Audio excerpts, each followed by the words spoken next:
Bismillahirrahmanirrahim. Assalamualaikum warahmatullahi wabarakatuh.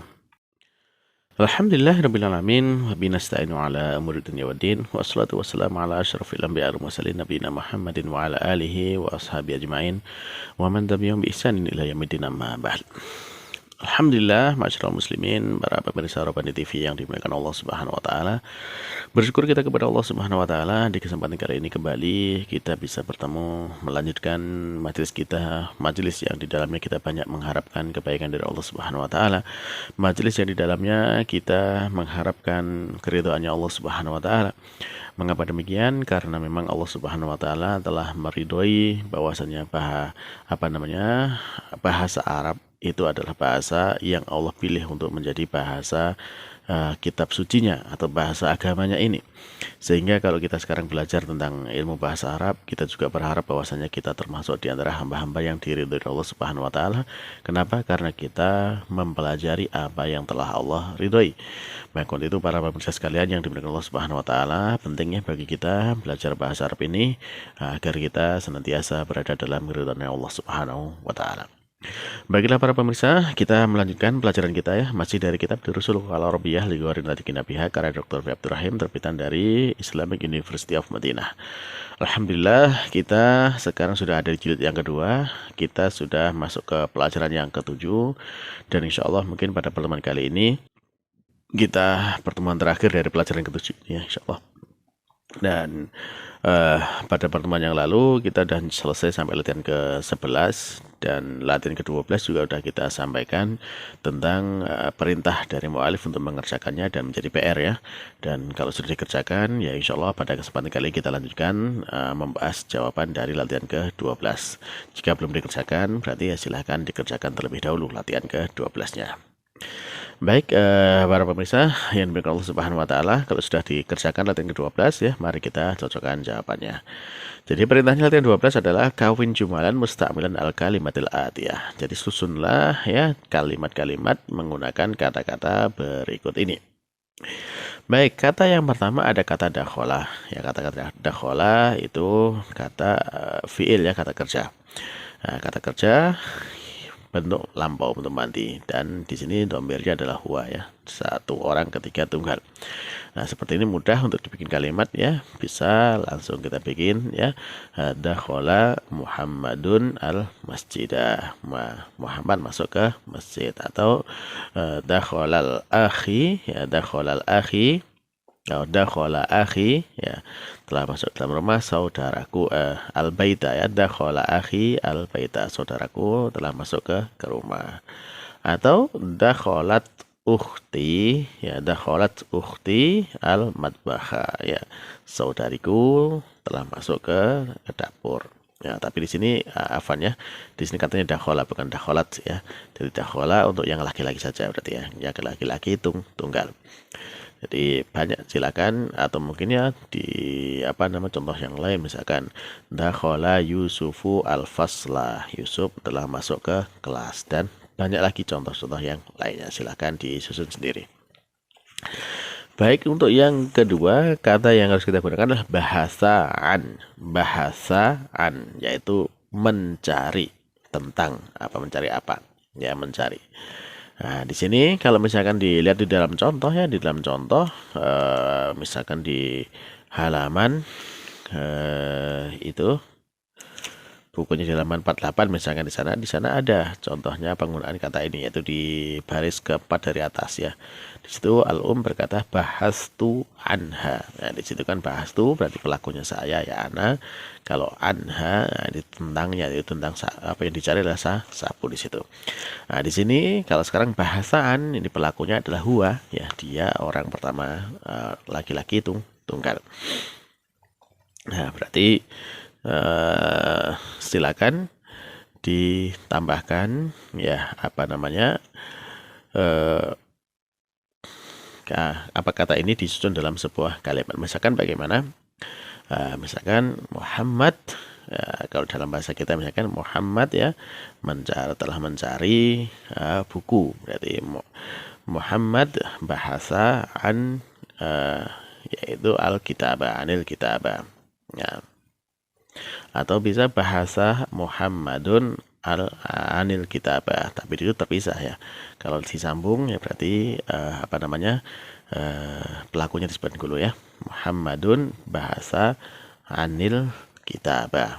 Nah, atau contoh yang lain, misalkan apa? Misalkan Sulaimanu bahasa anil kurrota. Sulaiman mencari bola. Nah, seperti itu. Nah, silakan disusun dengan kalimat-kalimat yang lainnya. Baik. Kemudian kata yang ketiga ada kata al-usbu'ul madi. Al-usbu'ul madi yaitu pekan yang lalu. Nah, di sini untuk kata pekan yang lalu ini kan secara makna dia kan berarti keterangan ya, pekan yang lalu, keterangan waktu. Nah, untuk keterangan waktu ini di dalam bahasa Arab ya bisa dalam bentuk mansub ya, atau bisa dalam bentuk majrur ketika ada keterangan misalkan fil usbu'il madi, misalkan halaman 48 di baris paling bawah di sini disebutkan ya, di sana laibal abnau qurratal qadami fil usbu'il madi, pada pekan yang lalu, maka di sini dia majrur. Atau kalau misalkan dalam bentuk mansub ya, karena dia sebagai dzaraf ya, keterangan waktu, misalkan dhahabtu atau safartu ila Jakarta usbu al-madi ya, saya telah pergi adalah setelah safar ke Jakarta pekan yang lalu, pada pekan yang lalu. Nah, di situ dia dibaca fathah usbu al-madi. Nah, akan tetapi ketika di sini dibaca dengan dhammah marfu ya, al usbu al-madi, wallahu alam ya, yang saya pahami bahwasanya kata ini karena dia asli adalah kata keterangan, ketika dia marfu seperti ini maka dia mungkin ya bisa disusun dalam kalimat definisi ya. Jadi al-usbu'ul madi, pekan yang lalu, maknanya apa? Ya, kalau dalam bahasa kita kan kita mendefinisikan pekan yang lalu sebagai sebuah kalimat, dan dia itu kalimat utamanya pekan yang lalu. Ya, maka mungkin kita bisa membuat kalimat pekan yang lalu adalah pekan yang sebelum pekan ini. Ya, berarti kita bisa menyusun dalam bahasa Arab al-usbu'ul madi huwa al-usbu' alladzi qad madha qabla hadzal usbu'. Ya. Jadi itu kalau dia dalam posisi marfu.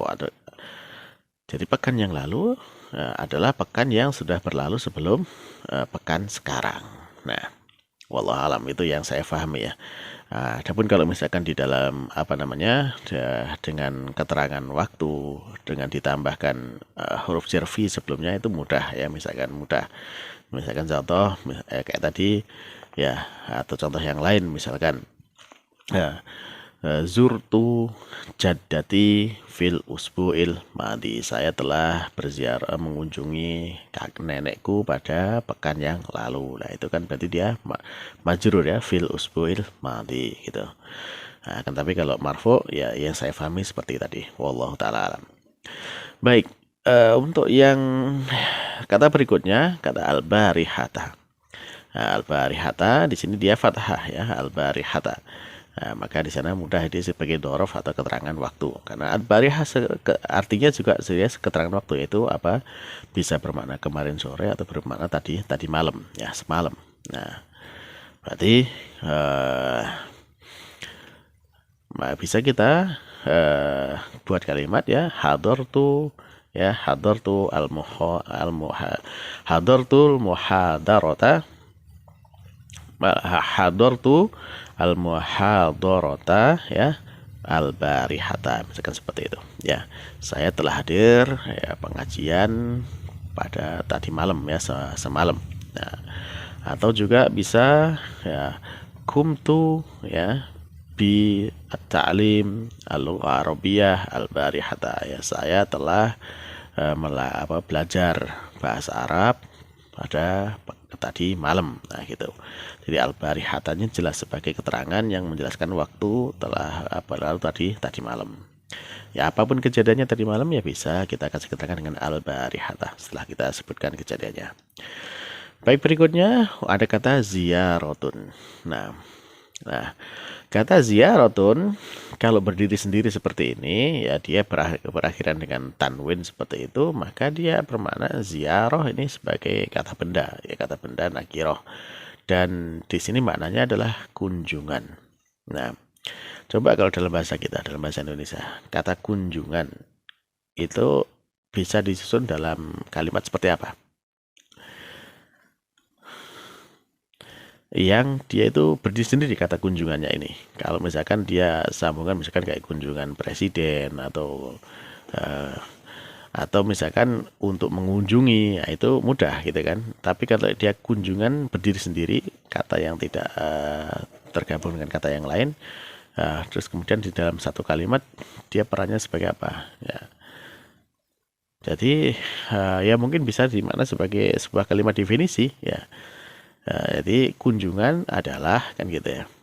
Kunjungan adalah pergi ke orang tertentu dengan maksud untuk bertemu. Nah, itu sebagaimana definisi dalam kamus ya, dalam kamus bahasa Arab pun demikian, yaitu ziyaratun ya bimakna ityanu ya lil husuli ila syahs bi qasdi al iltiqa. Nah, jadi seperti itu. Jadi ziyaratun kalau dia berdiri sendiri ya bisa dimanakan dalam kalimat definisi ya. Kunjungan itu adalah ya pergi kepada seseorang ya dengan maksud untuk bertemu. Nah, itu dalam bahasa kamusnya seperti itu. Nah, baik. Adapun kalau misalkan di sana dengan dimudhaf atau mudhaf ilaihnya dimudhafkan, maka dia mudah ya. Misalkan ziyaratu jaddi ya, kunjungan atau mengunjungi kakekku atau kunjungan kepada kakekku ya, satakunu ba'da syahr. Jadi kunjungan ke kakek itu akan dilaksanakan setelah 1 bulan, jadi sebulan lagi. Nah, misalkan seperti itu. Atau kalau misalkan dia sebagai kata kerja ya, misalkan dhahabtu ila Surabaya li ziyarati akhi. Saya pergi ke Surabaya untuk mengunjungi saudaraku. Nah, seperti itu bisa. Nah, tapi kalau yang seperti ini katanya yaitu cukup ziyaratun saja, yang saya pahami wallahu a'lam itu adalah sebuah kata yang hanya bisa disusun dalam bentuk definisi sebagaimana tadi kita contohkan. Wallahu ta'ala alam. Baik, untuk kata berikutnya yaitu dzu. Ya, kata dzu banyak sekali contoh di depannya kata dzu sebagaimana di dalam latihan ya latihan berapa kemarin ya sudah kita jelaskan tentang penggunaan kata dzu. Ya, latihan ke-9 di situ contohnya banyak sekali. Nah, silakan disusun ya seperti contoh-contoh yang ada di dalam latihan 9 tersebut. Ya, dan kata nisfun. Nah, ini juga kata nisfun. Nisfun itu kan separuh, setengah ya, setengah. Kalau dia berdiri sendiri seperti ini nisfun dengan akhiran tanwin, ya berarti dia kan kata lepas, nisfun. Ya, sebagai sebuah kata benda setengah. Nah, ini juga kalau dibuat dalam bentuk kalimat, itu kira-kira bagaimana dalam bahasa kita? Setengah. Kira-kira apa yang bisa membuat menjadi sebuah kalimat dengan kata setengah ini? Ya, yang saya pahami wallahu alam ya bisanya hanya dalam bentuk definisi ya. Setengah ya. Jadi setengah itu ya ketika ada satu benda dibagi menjadi dua. Nah, maka itu nama setengah. Ya, kan gitu. Berarti kalau dalam bahasa Arab ya idza kana asyai'ul wahid yuqassam ila qismain satakunu saikunu nisfun ya. Apabila ada sesuatu ya dibagi menjadi 2, maka itu akan menjadi setengah. Nah, seperti itu. Wallahu ta'ala alam. Baik, mungkin barangkali nanti kalau misalkan ada yang bisa memberikan contoh yang lebih baik ya, tafadhol silahkan disampaikan. Baik, para pemirsa, itu latihan ke-12 ya. Sekarang kita masuk kepada yang terakhir ya dari penutup pelajaran ke-7 ini, al-kalimatul jadidah, kata-kata yang baru. Ya, di sana kita dapati ada kata miknasatun, jamaknya makanis, yaitu sapu ya. Ada kata sulamun, jamaknya salalim, itu tangga. Kemudian ada kata manarotun, jamaknya manair, itu menara ya. Kemudian ada kata nadzoratun, jamaknya nadzorot, kacamata. Ajalatun, jamaknya ajal, yaitu roda. Kemudian lihyatun, jamaknya luhi ya. Lihyatun itu jenggot ya. Kemudian ada kata suratun, jamaknya suar, yaitu gambar ya, gambar atau bentuk ya.